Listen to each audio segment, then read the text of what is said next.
En ce moment même, à des milliards de kilomètres de votre salon, une petite sonde de métal traverse un vide si profond qu'aucune lumière humaine ne peut l'éclairer, mais ce que cette sonde a envoyé vers la Terre avant de s'éteindre a plongé les ingénieurs de la NASA dans un silence glacial. On nous dit souvent que l'espace est un désert, une étendue infinie de rien, ponctuée de quelques étoiles et de rochers flottants.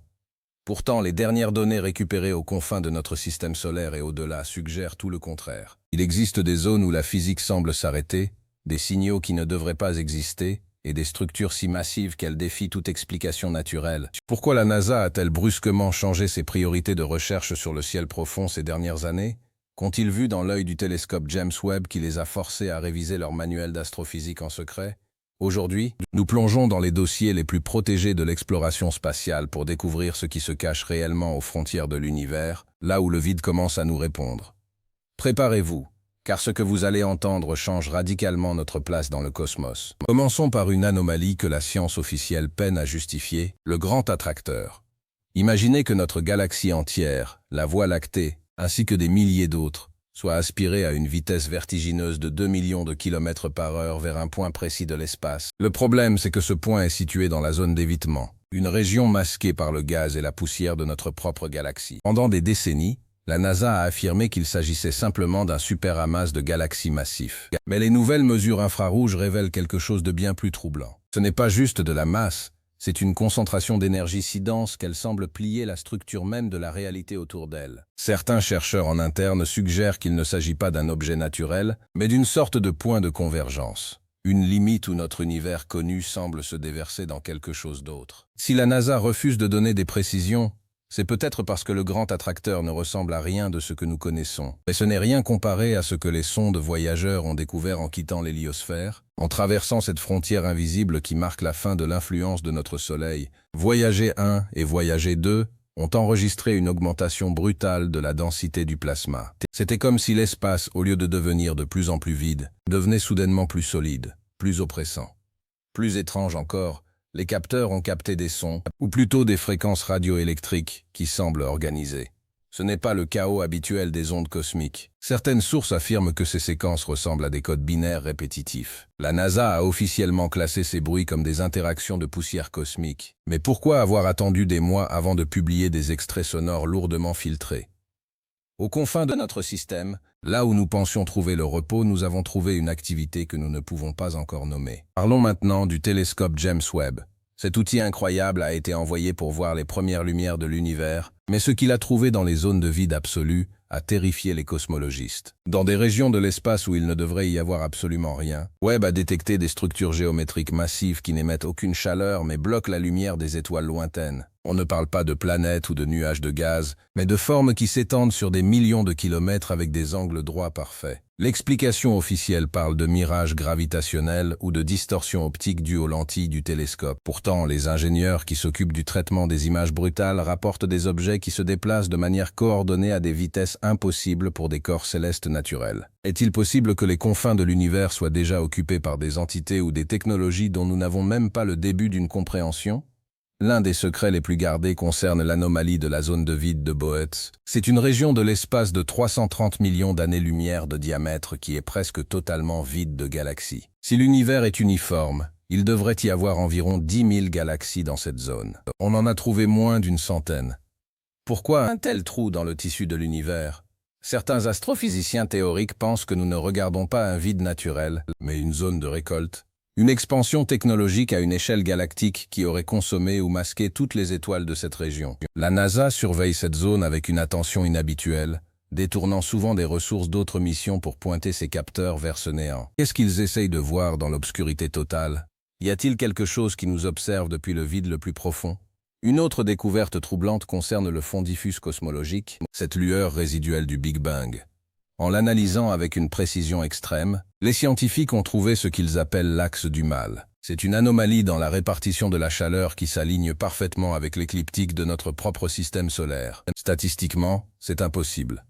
C'est comme si l'univers tout entier était centré sur nous. Ou pire, comme si l'univers était une construction dont nous occupons un point de vue privilégié. Cette découverte remet en question le principe copernicien selon lequel nous ne sommes pas spéciaux. Si la NASA est si discrète sur les implications de l'axe du mal, c'est parce que cela suggère soit une organisation délibérée du cosmos, soit que nous vivons dans une version limitée de la réalité, une sorte de simulation dont les limites deviennent visibles lorsqu'on regarde assez loin, aux limites de notre propre système.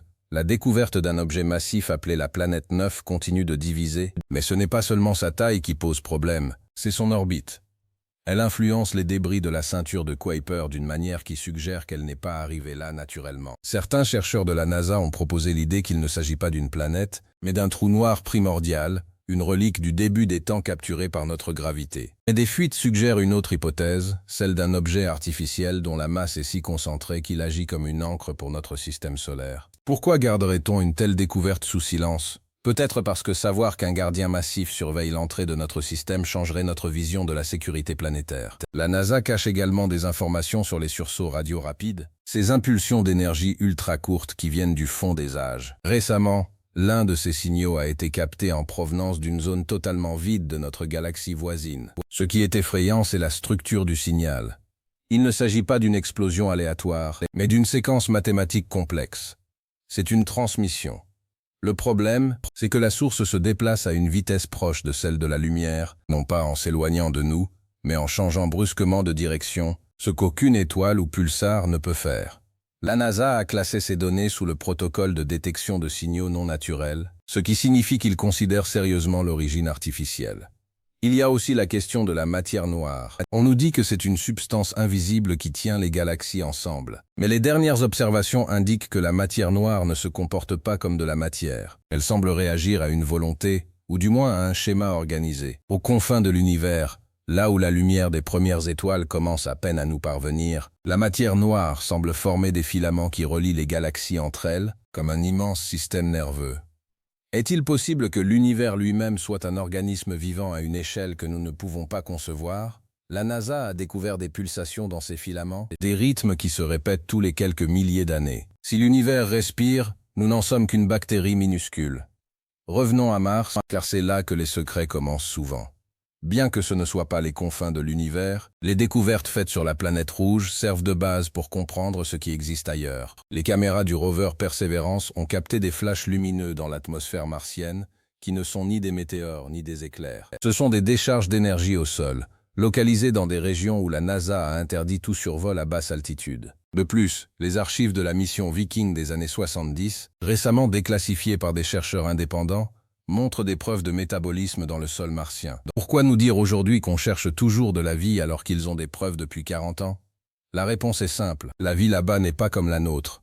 C'est une vie qui a survécu à une transformation planétaire totale et qui se cache maintenant dans les profondeurs. Aux confins du système solaire, il y a la barrière d'hydrogène. C'est un mur de particules chargées qui semble protéger ou isoler notre système du reste de la galaxie. Les sondes qui essayent de traverser cette zone subissent des pannes électroniques inexpliquées. C'est comme si nous étions dans une bulle de quarantaine. La NASA a remarqué que cette barrière s'amincit à certains endroits, créant des fenêtres. Et c'est par ces fenêtres que des objets, appelés Oumuamua par exemple, entrent dans notre espace.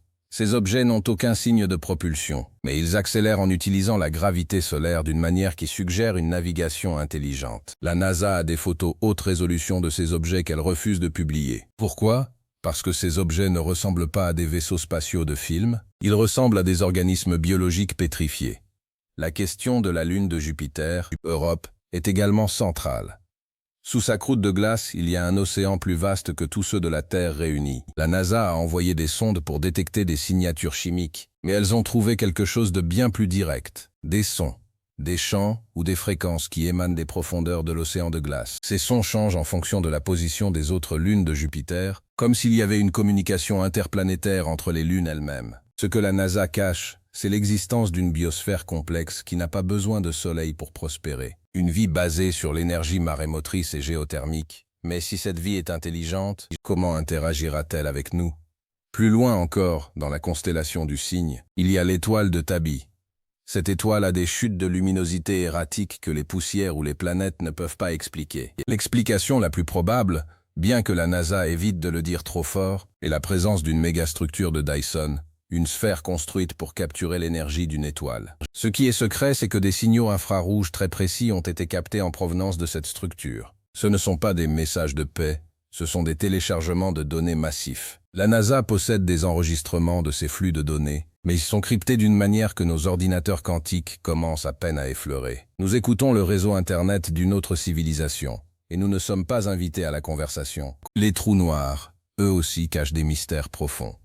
On nous dit que rien n'en sort. Pourtant, le télescope spatial Fermi a détecté des jets de rayons gamma expulsés par des trous noirs qui contiennent des informations structurées. Le physicien Stephen Hawking avait prédit que l'information n'était pas perdue, mais codée sur l'horizon des événements. La NASA a maintenant la preuve que les trous noirs ne sont pas des aspirateurs de matière, mais des processeurs. Ils recyclent la matière et l'information du cosmos. Certains documents suggèrent même que les trous noirs pourraient être liés entre eux par des micro-trous de verre, formant un système de transport instantané à travers l'univers. Si la NASA cache cela, c'est parce que la maîtrise de cette technologie rendrait nos moteurs actuels totalement obsolètes. L'étude des étoiles à neutrons a également révélé quelque chose d'incroyable. Ces restes d'étoiles effondrées sont si denses qu'une cuillère à café de leur matière pèserait des millions de tonnes. La NASA a observé que certaines de ces étoiles vibrent à des fréquences musicales parfaites. Ces pulsations agissent comme des horloges galactiques. Mais le plus étrange, c'est que ces fréquences changent de concert à travers toute la galaxie, comme si elles étaient synchronisées par un signal central. Qu'est-ce qui pourrait coordonner des objets séparés par des milliers d'années-lumière? Il existe une force ou un réseau de communication que nous ne voyons pas. Une sorte de Wi-Fi universel que la NASA étudie en secret depuis les années 90, en observant les confins de l'univers. La NASA a également remarqué que le temps lui-même ne semble pas s'écouler de la même manière partout. Dans certaines zones de vide intense, le temps semble accélérer ou ralentir sans raison apparente liée à la gravité. C'est comme si l'univers avait des poches où la réalité est moins stable. Des sondes envoyées vers ces zones ont renvoyé des données montrant qu'elles vieillissaient techniquement plus vite que prévu par les lois de la relativité. Ces anomalies temporelles pourraient être des fissures dans notre dimension, des portes vers d'autres réalités. La NASA a cessé de publier les rapports de navigation de certaines sondes lointaines juste après qu'elles aient rapporté ces écarts de temps. Tout cela nous amène à la question de l'énergie sombre. C'est la force qui pousse l'univers à s'étendre de plus en plus vite. Mais la NASA a découvert que cette force n'est pas constante. Elle semble s'intensifier dans certaines directions plus que dans d'autres. C'est comme si quelque chose de l'autre côté des confins de l'univers était en train de nous tirer. On ne parle pas d'une expansion naturelle, mais d'une attraction externe. Qu'y a-t-il au-delà de l'univers observable? Une autre réalité plus vaste? Un autre univers qui entre en collision avec le nôtre? Les données du satellite Planck suggèrent que notre univers n'est qu'une bulle parmi d'autres, et que les cicatrices sur le fond diffus cosmologique sont les traces de choc avec d'autres mondes. Pour les passionnés de l'espace, tout cela peut sembler effrayant, mais c'est aussi incroyablement excitant. La NASA, malgré son secret professionnel, nous donne des indices à travers ses publications d'images retouchées. Pourquoi retoucher une photo de galaxie lointaine pour enlever des petits points de lumière? Parce que ces points ne sont pas des étoiles, mais des objets en mouvement coordonné.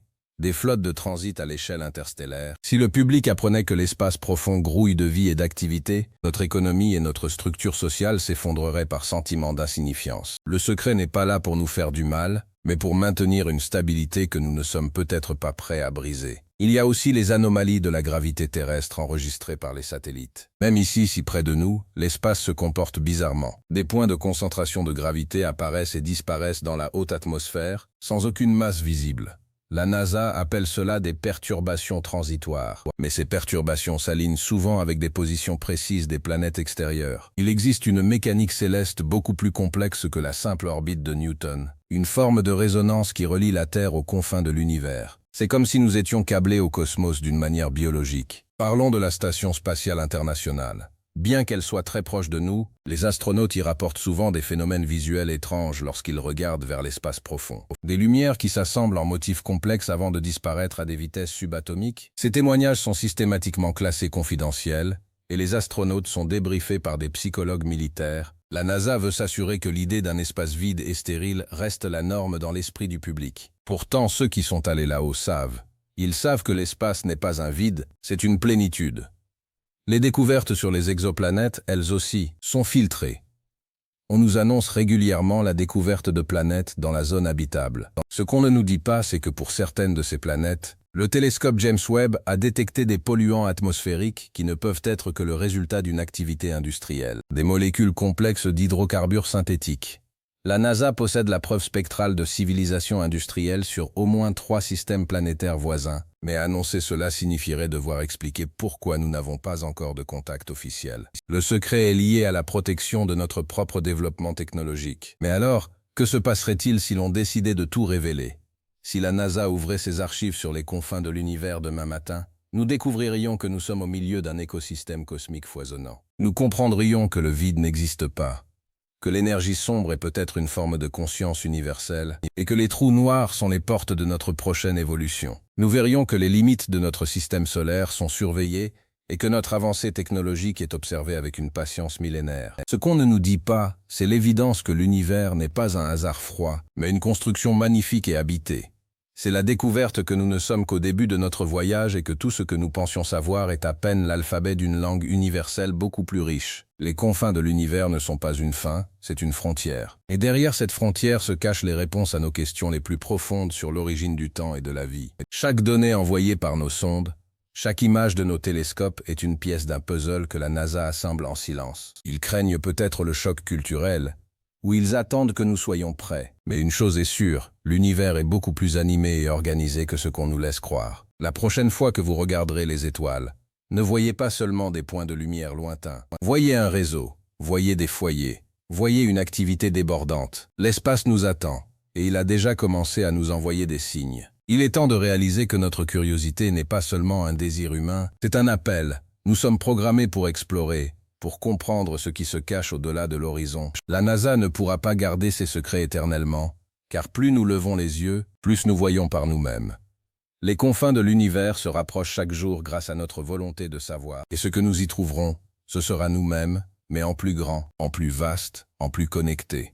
La vérité sur l'espace profond est la plus grande aventure de l'humanité. Elle nous oblige à repenser nos conflits, nos peurs et nos espoirs. Si nous faisons partie d'un tout tellement immense et structuré, nos petites querelles terrestres perdent tout leur sens.